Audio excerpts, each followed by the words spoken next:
తెలుగు మెథడాలజీకి సంబంధించినటువంటి మరికొన్ని ప్రశ్నలను తెలుసుకుందాం.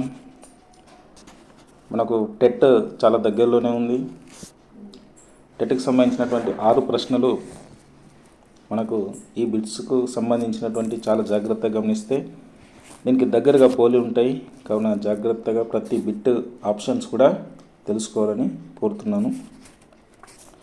సరే, మనం ప్రశ్నలోకి వెళ్తే ఫస్ట్ క్వశ్చన్ 201ది లక్ష్యాలు మరియు స్పష్టీకరణలకు స్పష్టపరిచినటువంటి గ్రంథం. లక్ష్యాలు మరియు స్పష్టీకరణలకు సంబంధించినటువంటి తెలియజేసినటువంటి గ్రంథము ఏంటి అని అడిగారు. ఎమిలీ, అభినవాచారికం, టాక్సానమీ ఆఫ్ ఎడ్యుకేషనల్ ఆబ్జెక్టివ్స్, పైవన్నీ. దీనికి ఆప్షన్ ఏంటి? టాక్సానమీ ఆఫ్ ఎడ్యుకేషనల్ ఆబ్జెక్టివ్స్ అనేటువంటి గ్రంథము లక్ష్యాలు స్పష్టీకరణలకు సంబంధించినటువంటి క్లియర్గా మనకు చెప్పడం జరిగింది. నెక్స్ట్ క్వశ్చన్, నాట్యం చేయడం ఈ రంగం కిందకు వస్తుంది. జ్ఞానాత్మక, భావవేశ, మానసిక చలనాత్మక, అవగాహన. మరి దీంట్లో నాట్యం చేయడం అనేటువంటిది మనోచలనాత్మక రంగానికి సంబంధించినటువంటి అంశము. నెక్స్ట్ క్వశ్చన్, మాతృభాష ప్రయోజనాలలో మొదటిది భావ ప్రకటన, భావగ్రహణము, సంస్కృతి పరిరక్షణ, దేశభక్తి. దీంట్లో సరైనటువంటి అంశము మాతృభాష ప్రయోజనాలలో మొదటిది భావగ్రహణం అనేటువంటిది మనం తెలుసుకోవాలి. దీంట్లో సరైనటువంటి ఆన్సర్ భావగ్రహణం అని మనం చెప్పుకోవచ్చు. భావగ్రహణం. విద్య యొక్క పరిధి ప్రాథమిక దశ, మాధ్యమిక దశ, ఉన్నత దశ, జీవితాంతం. మరి విద్య యొక్క పరిధి ఎంతవరకు ఉన్నది? జీవితాంతం.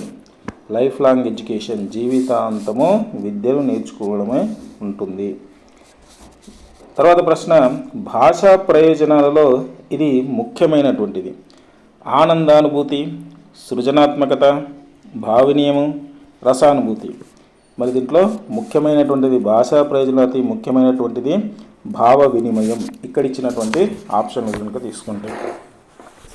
నెక్స్ట్ క్వశ్చన్, గ్రామాలలో మాట్లాడేటువంటి భాష గ్రాంధికము, ప్రామాణికం, వ్యవహారికము, మాండలికము. మరి గ్రామాలలో మాట్లాడే భాష ఏ విధంగా ఉంటుందంటే వ్యవహారికానికి సంబంధించినటువంటి ఉంటుంది. మరి ఎక్కడైనా గుంపులుగా ఇంకా లేకపోతే ఒక మండల ప్రాంతంలో మాట్లాడేటువంటి భాష మాండలిక భాష అని చెప్పుకోవచ్చు. నెక్స్ట్ క్వశ్చన్, దేశంలో త్రిభాషా సూత్రం దీన్ని సాధించడానికి ఏర్పడింది. భాషల పట్ల అభిమానం పెంచుకోవడానికి, భాషను అభివృద్ధి పరచడానికి, జాతీయ సమైక్యతను అభివృద్ధి సాధించడానికి, అంతర్జాతీయ ఖ్యాతి పొందడానికి. దీంట్లో త్రిభాషా సూత్రం ప్రధానంగా దేనికి సంబంధించి అంటే జాతీయ సమైక్యత సాధించడానికి. అంటే భారతదేశంలో ఉన్నటువంటి జాతి అంతా ఒకటే అని అర్థం కోసం మనకు త్రిభాషా సూత్రాన్ని ప్రవేశపెట్టడం జరిగింది. నెక్స్ట్ క్వశ్చన్, భారతదేశ సంస్కృతి అంతా సంస్కృతంలో ఉన్నది అని అభిప్రాయపడినటువంటి పాశ్చాత్య పండితుడు ఎవరు?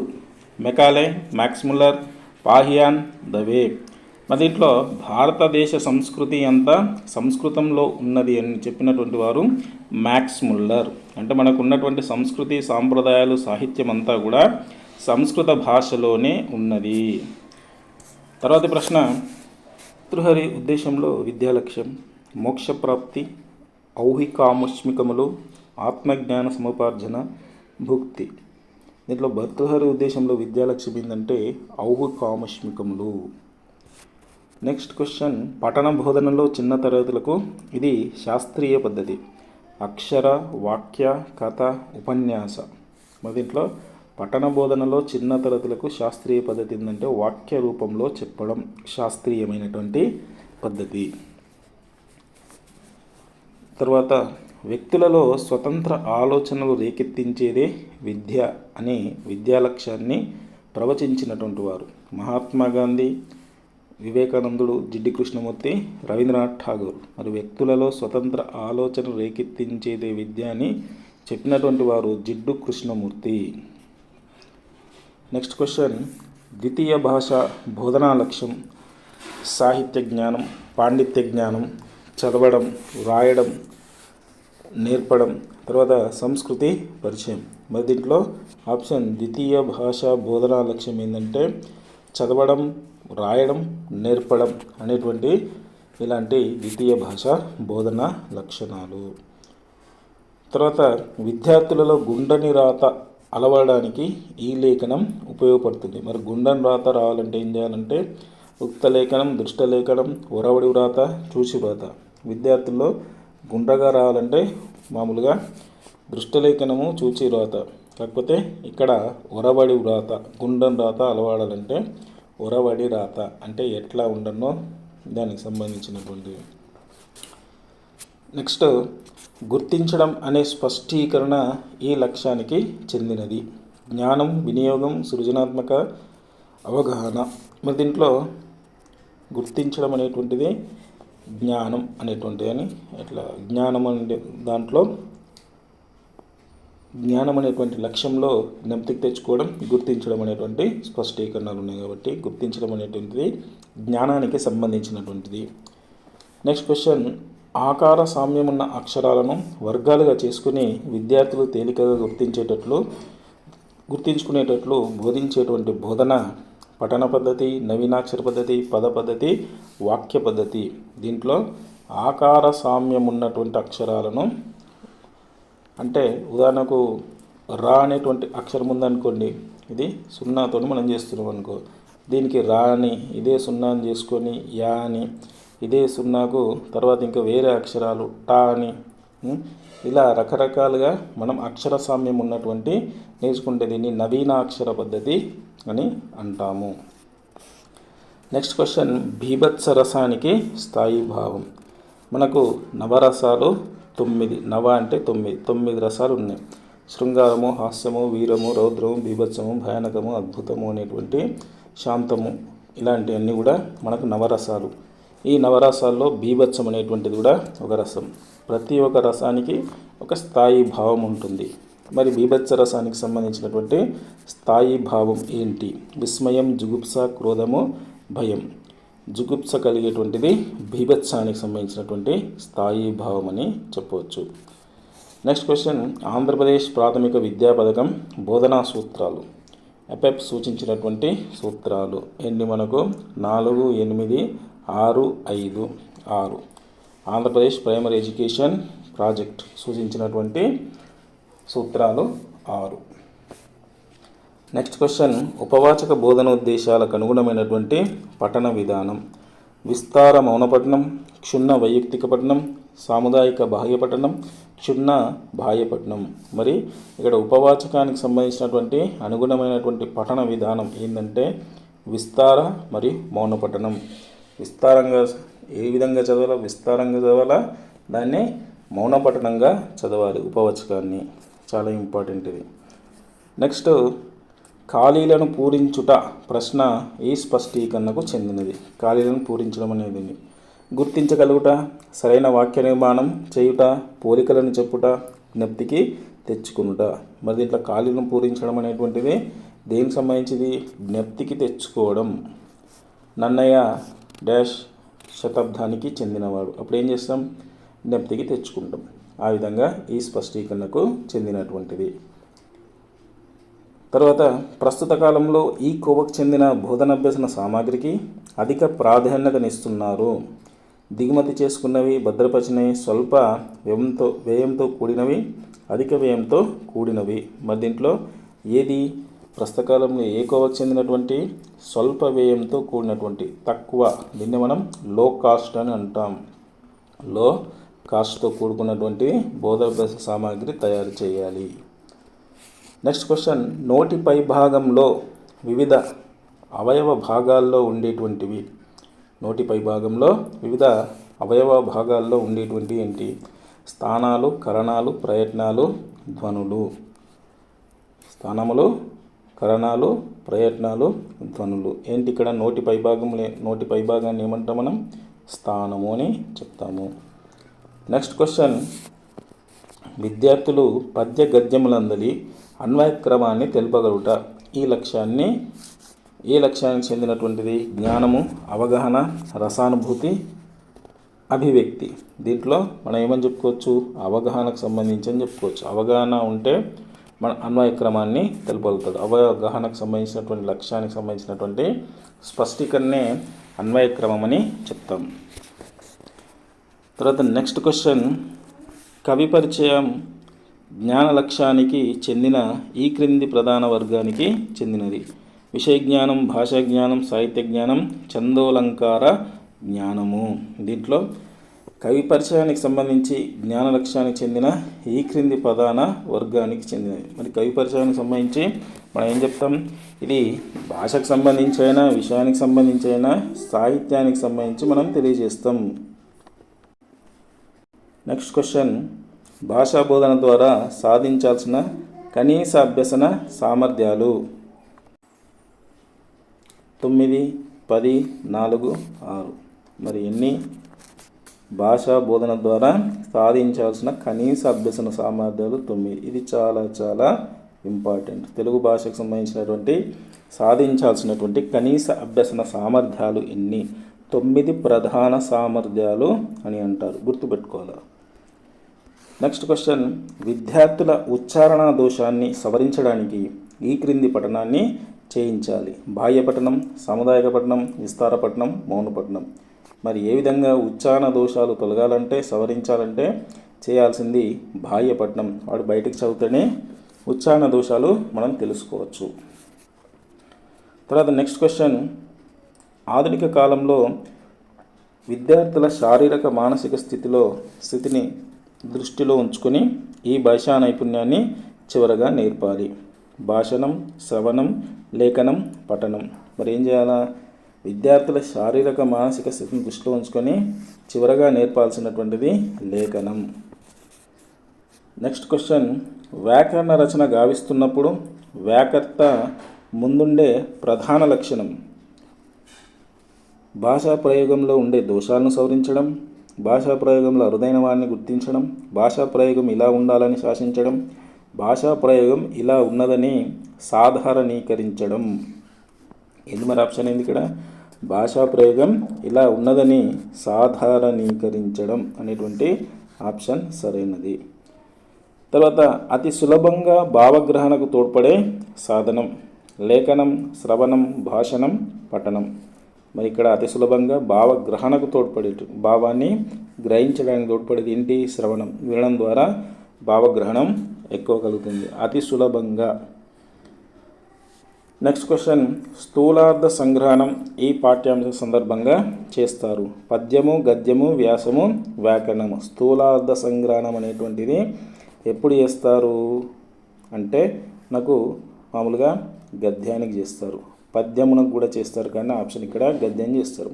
ఒక వచన భాగాన్ని చదువుతున్నప్పుడు ఆ వచన భాగము చర్చా పద్ధతిలో నడుస్తున్నప్పుడు అక్కడ విద్యార్థులకు ఏ విధమైనటువంటి అర్థం కాకపోతే అక్కడ వాక్య ప్రయోగం చేసి విద్యార్థులకు ఆ పదానికి సంబంధించినటువంటి స్థూలార్థ సంగ్రహణం చేయడం జరుగుతుంది. తర్వాత నెక్స్ట్ క్వశ్చన్, సృజనాత్మకతకు ఎక్కువ అవకాశం కల్పించే పాఠ్యబోధన. వ్యాకరణము, పద్యము, వ్యాసము, గద్యము. మరి ఎక్కువ ఉండేటువంటిది, సృజనాత్మకత ఎక్కువ ఉండేటువంటిది ఏంది? క్రియేటివిటీ ఎక్కువ ఉండేది వ్యాసం.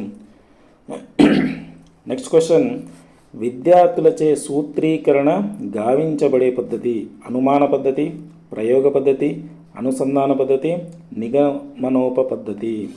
ఇది అనుమానోపపత్తి పద్ధతి ఒకటోది, 4వది నిగమనోపపత్తి పద్ధతి. సరే, దీని ఆన్సర్ విద్యార్థితో సూత్రీకరణ గావించబడేటువంటిది అనుమానోపపత్తి పద్ధతి.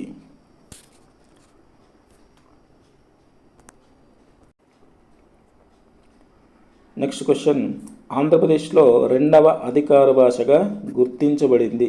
ఆంధ్రప్రదేశ్ అయినా ఉమ్మడి ఆంధ్రప్రదేశ్ ఉన్నప్పుడైనా మనకు ఇప్పుడు తెలంగాణ అనుకోండి, తెలంగాణలో 2వ అధికార భాషగా గుర్తించబడింది హిందీ, తెలుగు, ఆంగ్లం, ఉర్దూ. మరి ఏమని చెప్పచ్చు? ఉర్దూ 2వ అధికార భాషగా ఉర్దూ అనేది ప్రాముఖ్యత సంతరించుకుంది. నెక్స్ట్, విద్యా గమ్యాలు వీటి నిర్మాణానికి ఉపకరిస్తాయి. విషయ ప్రణాళిక, పాఠ్య ప్రణాళిక, యూనిట్ ప్రణాళిక, విద్యా ప్రణాళిక. మరి విద్యా గమ్యాలకు సంబంధించి విద్యా ప్రణాళిక అనేది ఉపకరిస్తాయి. నెక్స్ట్ క్వశ్చన్, మన రాష్ట్రంలో అనుసంధాన భాషగా ఉపయోగపడుతున్నటువంటి భాష తెలుగు, ఆంగ్లము, ఉర్దూ, హిందీ. మరి ఏ భాష? మన రాష్ట్రంలో అనుసంధాన భాష అంటే హిందీ. దాన్ని మనం జాతీయ భాష అని అనుకుంటున్నాం. ఓకే. తర్వాత నెక్స్ట్ క్వశ్చన్, ప్రస్తుత పాఠ్య ప్రణాళికలో వచన భాగానికి ఎన్ని పంక్తులు ఉండాలని ప్రభుత్వం నిర్ణయించింది? వచన భాగానికి ఎన్ని పంక్తులు ఉండాలి? 250, 500, 100, 150. మరి మామూలుగా ఎన్ని పంక్తులు ఉండాలా? 500 పంక్తులు ఉండాలా. నెక్స్ట్ క్వశ్చన్, పాఠశాలలు సంవత్సరానికి ఎన్ని దినాలు పని చేయాలి? 220, 180, 240, 200. మరి పాఠశాల అనేది ఎన్ని రోజులు పని దినాలుగా ఉండాలి? ఏ విద్యా సంస్థ అయినా ఎన్ని రోజులు పని దినాలు ఉండాలంటే మనకి ఇక్కడ 220 రోజులు పని దినాలు ఉండాలి. నెక్స్ట్ క్వశ్చన్, తెలుగు పాఠ్యపుస్తకంలో ప్రతి పాఠంలో ఎన్ని కొత్త పదాలు రావలసి ఉంటుంది? తెలుగు పాఠ్యపుస్తకంలో ప్రతి పాఠంలో ఎన్ని కొత్త పదాలు రావాలి? 25, 50, 70, 100. ఎన్ని పదాలు రావాలి? మామూలుగా 50 పదాలు రావాల్సి ఉంటుంది. ప్రతి పాఠంలో 50 కొత్త పదాలు వచ్చే విధంగా పాఠ్యపుస్తక నిర్మాణం అనేది ఉంటుంది. నెక్స్ట్ క్వశ్చన్, పాఠశాల సంవత్సరానికి 220 పని దినాలకు గాను వీటి నుండి పునశ్చరణ పరీక్షలు, ఉపాధ్యాయుడు తీసుకునే సెలవులు తీసివేయగా తెలుగు భాషా బోధనకు ఎన్ని పీరియడ్లు ఉంటాయి? 140, 150, 160, 170. మామూలుగా దీంట్లో 160 పీరియడ్లు ఉంటుంది. అంటే ఇది ఇక్కడ టెక్స్ట్ బుక్ను మెన్షన్ చేస్తే అది 1వ తరగతిదా, 5వ తరగతిదా, లేదా 10వ తరగతిదా, ఒక్కొక్క పాఠ్యపుస్తకానికి ఒక్కొక్క విధంగా మనకు ఉన్నవి. అవి గమనించుకోవాలి. ముందు పేజీలో ముందు మాటలో కానీ ఉపాధ్యాయుడి సూచనలు అనేటువంటి అంశంలో అవి ఉంటాయి. ప్రతి పుస్తకాన్ని ఎన్ని పీరియడ్లలో చెప్పాలనేటువంటి విషయము ఉంటుంది. నెక్స్ట్ క్వశ్చన్, భాష ప్రాథమిక ప్రయోజనం శ్రవణము, భాషణము, పఠనము, భావ వినిమయము. మరి దీంట్లో ప్రాథమిక ప్రయోజనం ఇదివరకే మనం తెలుసుకున్నాం. ప్రాథమిక ప్రయోజనం భావ వినిమయం. వినిమయం అంటే ఇచ్చిపుచ్చుకోవాలనుకుంటే ఒకరు మాట్లాడితే దానికి బదులుగా ఇంకొకరు మాట్లాడడం. ప్రాథమిక ప్రయోజనం భావ వినిమయం. నెక్స్ట్ క్వశ్చన్, భాషా నైపుణ్యాలు ఎలాంటివి? ఔషధం లాంటివి, మూలకాలు లాంటివి, అవయవాలు లాంటివి, శక్తి లాంటివి. మరి ఎలాంటివి అంటే మూలకాల వంటివి. భాషా నైపుణ్యాలు మూలకాల వంటివి. నెక్స్ట్ క్వశ్చన్, వినియోగ నైపుణ్యం ఈ క్రింది వేటికి సంబంధించినటువంటిది? భాషణం, లేఖనం, పఠనం, పైవన్నీ. మరి దేనికి సంబంధించినటువంటి వినియోగ నైపుణ్యం అంటే భాషణం కావచ్చు, లేఖనం కావచ్చు, పఠనం కావచ్చు. పైవన్నీ అనేటువంటిది ఆన్సర్ ఉంటుంది. తర్వాత ప్రశ్న, భాషా నైపుణ్యాలలో తొలిమెట్లు శ్రవణం, భాషణం, పఠనం, లేఖనం. భాషా నైపుణ్యాలలో తొలిమెట్టు శ్రవణం అని మనం చెప్పుకోవచ్చు. నెక్స్ట్ క్వశ్చన్, మాట్లాడేటప్పుడు భావానుగుణమైన స్వరభేదం పాటిస్తూ వ్యక్తీకరిస్తే ఈ భాషణంలోకి వస్తుంది. వాచిక చర్య, వాచికాభినయం, ఆంగికాభినయం, అభినయం. మరి ఇక్కడ ఏంటి? మాట్లాడేటప్పుడు భావానుగుణమైన స్వరభేదం పాటిస్తూ వ్యక్తీకరిస్తే దీనిని వాచికాభినయం అని అంటారు.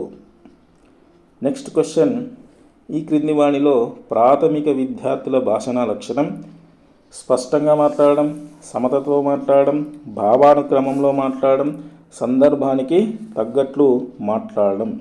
దీన్ని ఏంటి? విద్యార్థుల యొక్క భాషణ లక్షణం స్పష్టంగా మాట్లాడడం. ప్రాథమిక విద్యార్థుల యొక్క భాషణ లక్షణం.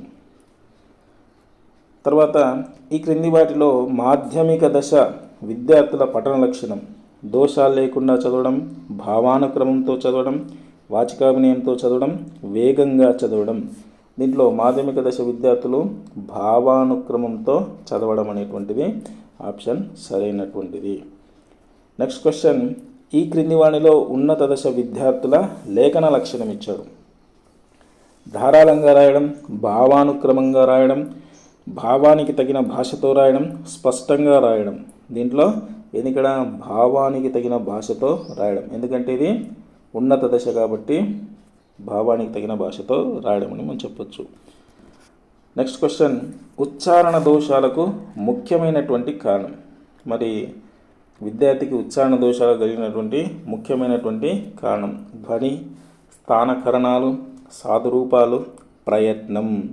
మరి ఇక్కడ ఏంటి లోపం ఏంటి? ఉచ్చారణ దోషాలకు సంబంధించినటువంటి కారణం ఏంటంటే స్థానము, కరణాల యొక్క లోపం అని చెప్పొచ్చు. భాషా సౌధానికి ఇవి మూల స్తంభాలు. భాషా కౌశలాలు, బోధనా పద్ధతులు, వాగింద్రియాలు, పాఠ్యపుస్తకాలు. మరి దీంట్లో భాషా సౌధంకి భాషా కౌశలాలు మూల స్తంభాలు. భాషా సౌధం అంటే ఏంది? ఒక బిల్డింగ్ కట్టాలంటే 4 పిల్లలు ఉన్నాయనుకోండి. ఈ 4 పిల్లలు ఏంటి? ఒకటి భాషా కౌశలాలు అంటారు. మరి భాషా కౌశలాలు అంటే ముందు అర్థం ఏంటి? శ్రవణము, భాషణము, పఠనం, లేఖనం. ఇవి భాషా కౌశలాలు అంటారు. వాటికి ఇది సౌధం లాంటిది. నెక్స్ట్ క్వశ్చన్, శిశువు పాఠశాలకు రాకముందే దీనిలో నైపుణ్యాన్ని కలిగి ఉంటారు. శ్రవణము, పఠనము, భాషణము, లేఖనము. మరి దేంట్లో నైపుణ్యాన్ని కలిగి ఉంటారంటే ఫస్ట్ శ్రవణాన్ని కలిగి ఉంటారు. అంటే వినడంలో ఏదైనా కూర్చోమంటే కూర్చుంటారు, లేవమంటే లేస్తారు, చెప్పిన పనులు చేయగలుగుతారు. కాబట్టి శ్రవణం అనేటువంటి నైపుణ్యాన్ని కలిగి ఉండడం జరుగుతుంది. నెక్స్ట్ క్వశ్చన్, ఈ క్రింది వాటిలో తాళవ్యాలు టాటా, డాడాన, పాప, బాబామ, తాత, దద్దన, చచ్చ, జజ్జ, ఇని వీటికి సంబంధించి దీంట్లో తాళవ్యాలు అని వేటిని అంటారు? మనము తాళవ్యాలు, కంట్యాలు ఇవన్నీ కూడా మనము కాస్త జాగ్రత్తగా చూసుకొని దీనికి సంబంధించినటువంటి ప్రశ్న కూడా మనకు రావచ్చు. దీంట్లో తాళవ్యాలను చచ్చ, జజ్జ, ఇని అని చెప్పవచ్చు. నెక్స్ట్, వచ్ అనే సంస్కృత ధాతు నుంచి ఏర్పడ్డవి. వచనం, వాక్కు, వాచికం పైవన్నీ.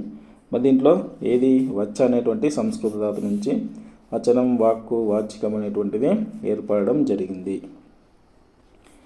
నెక్స్ట్ క్వశ్చన్, రుణం. రుణం అనేటువంటి పదానికి బదులుగా రుణమని రాయడం. ఇది ఏ దోషం? భావదోషం, పదదోషం, వాక్యదోషం, అక్షర దోషం. మరి దీంట్లో ఏ దోషం ఉన్నది? పదదోషం అని చెప్పుకోవచ్చు. పదదోషం. తర్వాత ఈ క్రింది వాణిలో వాక్యానికి మూలం ఏది? ఈ క్రింది వాణిలో వాక్యానికి మూలం భాష, పదం, అక్షరం, పైవన్నీ. మరి దీంట్లో మూలం ఏది అని మనం చెప్పుకోవచ్చు? పదం. వాక్యానికి మూలం పదం, పదానికి మూలం అక్షరం. ఇట్లా. నెక్స్ట్ క్వశ్చన్, ఈ క్రింది వాణిలో పఠన బోధనకు సంబంధించని పద్ధతి. పఠన బోధనకు సంబంధించని పద్ధతి అని మనకి ఇచ్చాడు.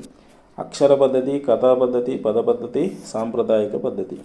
ఇక్కడ సాంప్రదాయ పద్ధతి అని చెప్పొచ్చు. నెక్స్ట్, ఉపాధ్యాయుడు కథ చెబుతూ ఉంటే వినడం విద్యార్థుల్లో ఈ నైపుణ్యాన్ని పెంపొందిస్తుంది. శ్రవణము, లేఖనము, ఉక్తలేఖనము, పఠనము. మరి ఉపాధ్యాయుడు కథ చెప్తుంటే వినడంలో విద్యార్థుల్లో శ్రవణ అనేటువంటి నైపుణ్యం పెంపొందించబడుతుంది. ఏ పఠనం వల్ల ఉచ్చారణ దోషాలను, శాబ్దిక దోషాలను సవరించడానికి వీలు ఉంటుంది? మరి ఏది? మౌనపఠనం, విస్తార పఠనం, క్షుణ్ణపఠనం, ప్రకాశపఠనం. ఇది ప్రకాశపఠనం. నెక్స్ట్, ఉభయోష్టాలైన పాప, బాభ, మా ధ్వనుల ఉత్పత్తి ఈ భేదం వల్ల జరుగుతుంది. కరణము, పరిసరము, స్థానము, ప్రయత్నము. ఇది ప్రయత్న భేదం వల్ల జరుగుతుంది. నెక్స్ట్, ప్రాథమిక స్థాయిలో భాషా బోధన లక్ష్యాలు కనీస అభ్యసన స్థాయిలుగా అగ్రస్థానంలో ఉండేవి. భాషా క్రీడలు, కథావాచకాలు, భాషా నైపుణ్యాలు, బోధనోపకరణాలు. మరి దీంట్లో సరైనటువంటి ఆప్షన్ భాషా క్రీడలు అని మనం చెప్పుకోవచ్చు. నెక్స్ట్ క్వశ్చన్, భావగ్రహణ నైపుణ్యం. భావగ్రహణ నైపుణ్యం శ్రవణము, భాషణము, పఠనము, లేఖనము. శ్రవణం, భాషణం, పఠనం. తర్వాత పైవన్నీ. మరి ఇక్కడ భావాన్ని గ్రహించే నైపుణ్యం. శ్రవణం ద్వారా మనం వింటాం, భాషణం ద్వారా మనకు గ్రహణం అనేది ఉండదు. భాషణం అంటే మనం మాట్లాడుతున్నాం, పఠనం అంటే చదవడం. ఇక్కడ కూడా భావాన్ని గ్రహిస్తాం. కాబట్టి ఇక్కడ ఆప్షన్స్ ఏంటి? 1వ, 3వ అనేటువంటి ఆప్షన్స్ భావాన్ని గ్రహిస్తాం. వినడం ద్వారా గ్రహిస్తాం, చదవడం ద్వారా గ్రహిస్తాం. మనం మాట్లాడడం ద్వారా భావాన్ని గ్రహించం. నెక్స్ట్ క్వశ్చన్, ఉపవాచక బోధన ద్వారా విద్యార్థుల్లో ఈ పఠనం అభివృద్ధి చెందుతుంది. ఉపవాచకం ద్వారా విద్యార్థుల్లో విస్తార పఠనం అభివృద్ధి చెందుతుంది. అదే ఒకవేళ వాచకమైతే క్షుణ్ణ పఠనం అభివృద్ధి చెందుతుంది. నెక్స్ట్ క్వశ్చన్, ఎక్కువ జ్ఞాన సముపార్జనకు ఉపయోగపడే పఠనం. జ్ఞానాన్ని ఎక్కువ పొందాలంటే ఏ పఠనం చేయాలి? క్షుణ్ణ పఠనం, మౌన పఠనం, విస్తృత పఠనం, ప్రకాశ పఠనం. ఎక్కువ జ్ఞానం రావాలంటే విస్తృత పఠనాన్ని చేయాలి. నెక్స్ట్ క్వశ్చన్, ఉపాధ్యాయుడికి పాఠ్యపుస్తకం ఎలాంటిది? సహకారి, గురువు, బోధనోపకరణం, సర్వము. మరి ఇక్కడ ఏమని చెప్పుకోవచ్చు? పాఠ్యపుస్తకం అనేటువంటిది బోధనోపకరణం. వాస్తవానికి బోధనోపకరణం వీటిని నిత్య బోధనోపకరణాలు అంటారు. పాఠ్యపుస్తకం కావచ్చు, బ్లాక్ బోర్డ్ కావచ్చు, చాక్ కావచ్చు, ఇంకా వేరే ఏవైనా నిత్య బోధనోపకరణాలు ఇవి. బోధనోపకరణం అంటే వేరు. ఇప్పుడు మారినటువంటి ఆధునిక బోధనా సాంప్రదాయాల ద్వారా పాఠ్యపుస్తకం అనేటువంటిది ఒక సహకారి అని మనం చెప్పుకోవచ్చు. నెక్స్ట్ క్వశ్చన్, పాఠశాలలోని వార్షిక ప్రణాళిక ఎవరి పనితనాన్ని సూచిస్తుంది?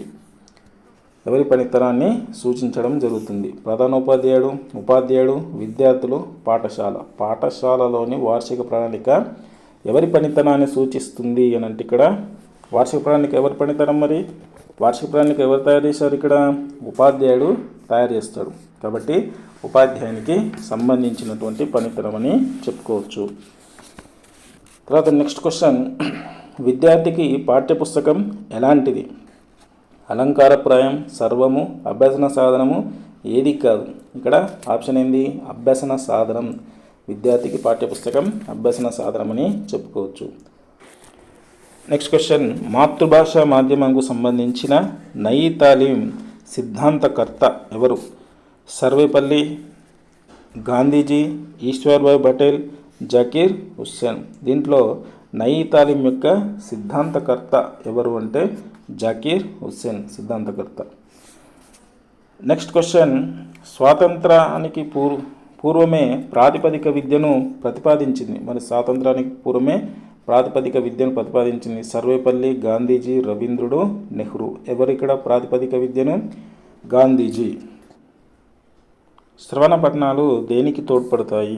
భావ ప్రకటనకు, అభినయానికి, భావగ్రహణానికి. శ్రవణము, పఠనము దేనికి తోడ్పడతాయంటే భావగ్రహణానికి. వినడమైన, చదవడమైన భావగ్రహణానికి తోడ్పడడం జరుగుతుంది. నెక్స్ట్ క్వశ్చన్, విద్యా జాతీయ లక్ష్యాలు ఏ కమిషన్ నివేదికలోనివి? విద్యా జాతీయ లక్ష్యాలు ఏ కమిషన్ నివేదికలోవి? కొఠారి కమిషన్, జాతీయ విద్యా commission, Mudaliar commission, Ishwar Bhai Patel committee సంబంధించినటువంటి. దీంట్లో విద్యా జాతీయ లక్ష్యాలకు సంబంధించి జాతీయ విద్యా కమిషన్. నెక్స్ట్ క్వశ్చన్, 1వ తరగతి నుంచి 10వ తరగతి వరకు మాతృభాషనే ప్రథమ భాషగా ఉంచాలని ఏ కమిషన్ సిఫార్సు చేసింది? 1st to 10th వరకు మాతృభాషనే ఉంచాలని సిఫార్సు చేసిన కమిషన్ సెకండరీ విద్యా commission, Kothari commission, Radhakrishna commission, Ishwar Bhai Patel commission. మరి 1st నుంచి 10th వరకు మాతృభాషనే ప్రథమ భాషగా ఉండాలని చెప్పినటువంటి వారు సెకండరీ విద్యా కమిషన్. దీన్నే లక్ష్మణ మొదలియార్ కమిషన్ అని కూడా అంటాము. నెక్స్ట్ క్వశ్చన్, సాధారణంగా పరీక్షలలో కఠినమైన ప్రశ్నలు ఎంత శాతం ఉండాలి? మనకు ఒక పరీక్ష జరుగుతుంటే దాంట్లో కఠినమైనటువంటి ఎంత శాతం ప్రశ్నలు ఉండాలి? ఎంతవరకు? 20, 30, 40, 60. కఠినమైన ప్రశ్నలు ఎంతవరకు ఉండాలంటే 20% మేరకే కఠినమైనటువంటి ప్రశ్నలు ఉండాలి విద్యార్థులకు సంబంధించి, పాఠశాల తరగతులకు సంబంధించి. నెక్స్ట్ క్వశ్చన్, బోధనాభ్యసన రంగంలో కీలక పాత్ర వహించేవి బోధన గమ్యాలు, పద్ధతులు, విషయాలు, బోధనా లక్ష్యాలు. మరి బోధనా రంగంలో కీలక పాత్ర వహించేవి ఈ ఆప్షన్లలో బోధనా లక్ష్యాలు ముఖ్యమైనటువంటివి. నెక్స్ట్ క్వశ్చన్, విద్యా లక్ష్యాలను, బోధనా లక్ష్యాలను వర్గీకరించినది సైమన్, కొఠారి, రూసో, బ్లూమ్. మనకు బెంజమిన్ ఎస్ బ్లూమ్ అనేటువంటి వాడు బోధనా లక్ష్యాలను, విద్యా లక్ష్యాలను వర్గీకరించడం జరిగినది. తర్వాత బ్లూమ్ వర్గీకరణలో మొదటి రంగం భావావేశ, జ్ఞానాత్మక, మానసిక చలనాత్మక, లక్ష్యాత్మక. మరి బ్లూమ్ వర్గీకరించిన దాంట్లో మొట్టమొదటి రంగం జ్ఞానాత్మక రంగం. నెక్స్ట్ క్వశ్చన్, బోధనా లక్ష్యాలు వేటిని నిర్దేశిస్తాయి? విద్యా విలువలు, విద్యారంగ భావనలు, ప్రవర్తన మార్పులు, వాచక భావనలు. మరి బోధనా లక్ష్యాలు వేటిని నిర్దేశిస్తాయంటే ప్రవర్తన మార్పులను నిర్దేశిస్తాయి. లక్ష్యాలు ఎందుకోసం ఉన్నాయంటే ప్రవర్తన మార్పులను మారవడానికే. నెక్స్ట్ క్వశ్చన్, అతి విస్తృత పరిధి కలవి. విస్తృతంగా ఉన్నటువంటి స్పష్టీకరణలు, బోధనా లక్ష్యాలు, ప్రవర్తన రంగాలు, తర్వాత విద్యా లక్ష్యాలు. దీంట్లో అతి విస్తృతమైనటువంటి పరిధి గలవి విద్యా లక్ష్యాలు. నెక్స్ట్, క్రింది వానిలో బ్లూమ్ పరిశోధించినటువంటి ప్రవర్తన రంగం. బ్లూమ్ అనేటువంటి వాడు దేనిపైన పరిశోధన చేశాడు? సంజ్ఞానాత్మక, మనోవికాస, మానసిక చలనాత్మక రంగం, భావావేశ రంగం. బ్లూమ్ పరిశోధన చేసినటువంటిది సంజ్ఞానాత్మక రంగం. దీన్నే జ్ఞానాత్మక రంగం అని మనం చెప్తాం. నెక్స్ట్ క్వశ్చన్, బ్లూమ్ రచించినటువంటి గ్రంథం. విద్యా లక్ష్యాల వర్గీకరణ, విద్యా ఉద్దేశాల వర్గీకరణ, విద్యా నైపుణ్యాల వర్గీకరణ, ప్రవర్తన రంగ వర్గీకరణం. దీంట్లో బ్లూమ్ రచించినటువంటిది విద్యా లక్ష్యాల వర్గీకరణ, టాక్సానమీ ఆఫ్ ఎడ్యుకేషనల్ ఆబ్జెక్టివ్స్ అనేటువంటి గ్రంథాన్ని మనకు రచించడం జరిగింది.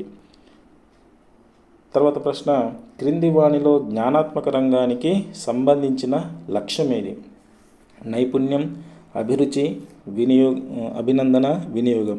మరి ఇక్కడ జ్ఞానాత్మక రంగానికి సంబంధించినది అడుగుతుంది కాబట్టి ఇక్కడ జ్ఞానాత్మక రంగంలో జ్ఞానము, అవగాహన, వినియోగము, విశ్లేషణ, సంశ్లేషణ, మూల్యాంకనం అనేటువంటి జ్ఞానాత్మక రంగంలో ఉన్నటువంటి లక్ష్యాలు. దాంట్లో వినియోగం అనేటువంటిది కూడా ఉంది కాబట్టి ఇది జ్ఞానాత్మక రంగానికి సంబంధించినటువంటిది. నెక్స్ట్ క్వశ్చన్, క్రింది వానిలో జ్ఞానాత్మక రంగానికి సంబంధించని స్పష్టీకరణమని అడిగాడు. జ్ఞానాత్మక రంగానికి సంబంధించినది గుర్తింపు, జ్ఞప్తికి తెచ్చుకోను, అవగాహన, నైపుణ్యం.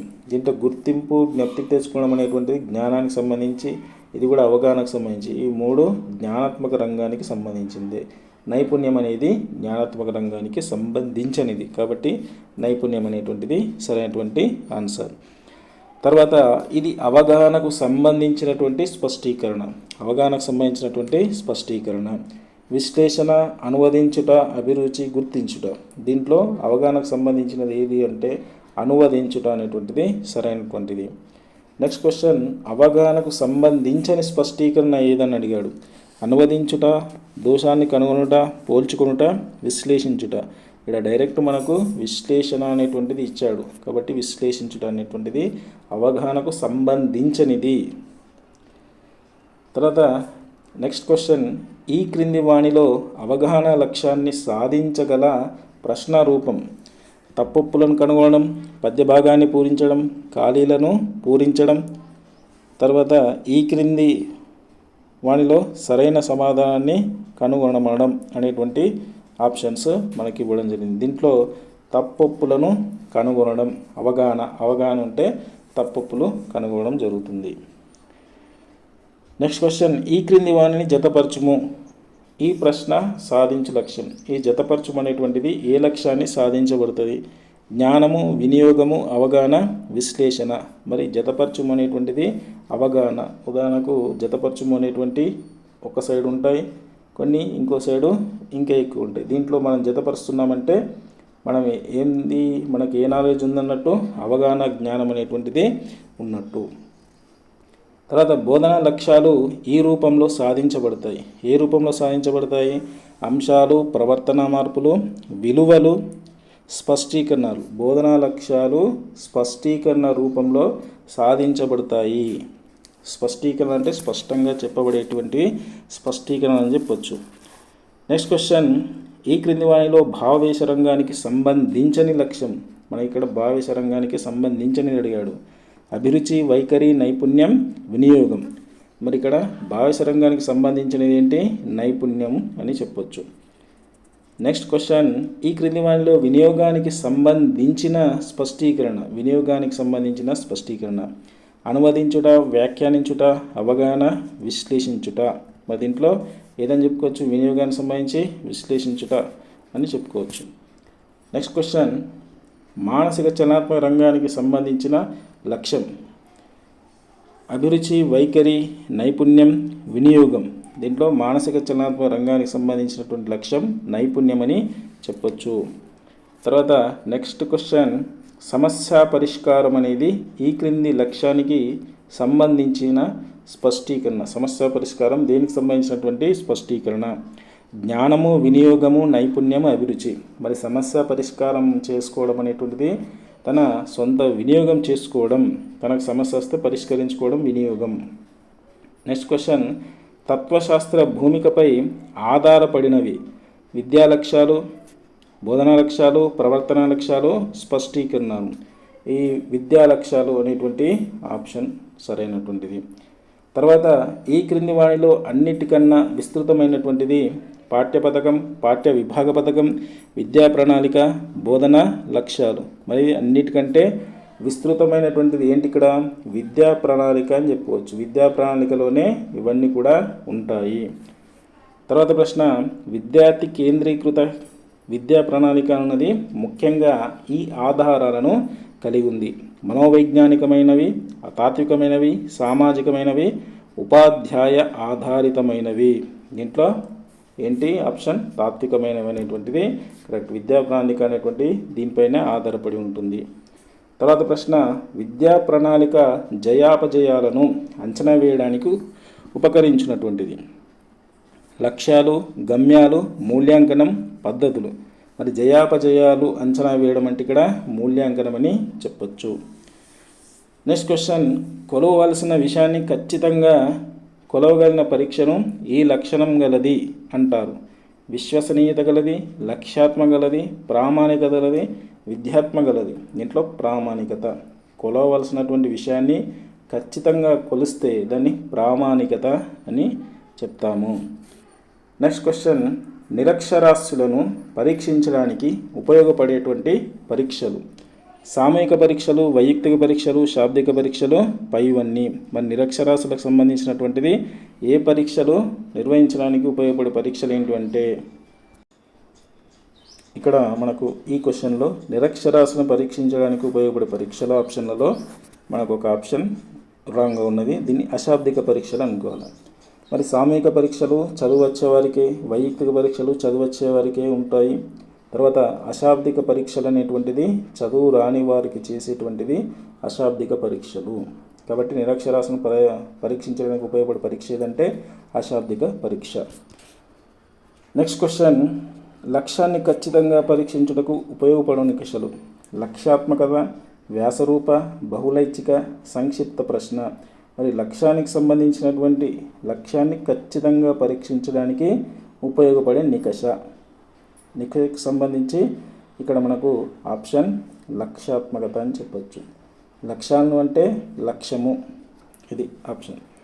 నెక్స్ట్, మన రాష్ట్ర నూతన మూల్యాంకన విధానం retention, detention, promotion, non detention. మనం ఇంతకుముందే తెలుసుకున్నాం. డిటెన్షన్ పద్ధతిలో మనకు కొనసాగుతూ ఉందని, నాన్ డిటెన్షన్ పద్ధతిలో కొనసాగుతుందని. కాబట్టి మనకు జరిగేటువంటి మూల్యాంకన విధానం నాన్ డిటెన్షన్ పద్ధతి.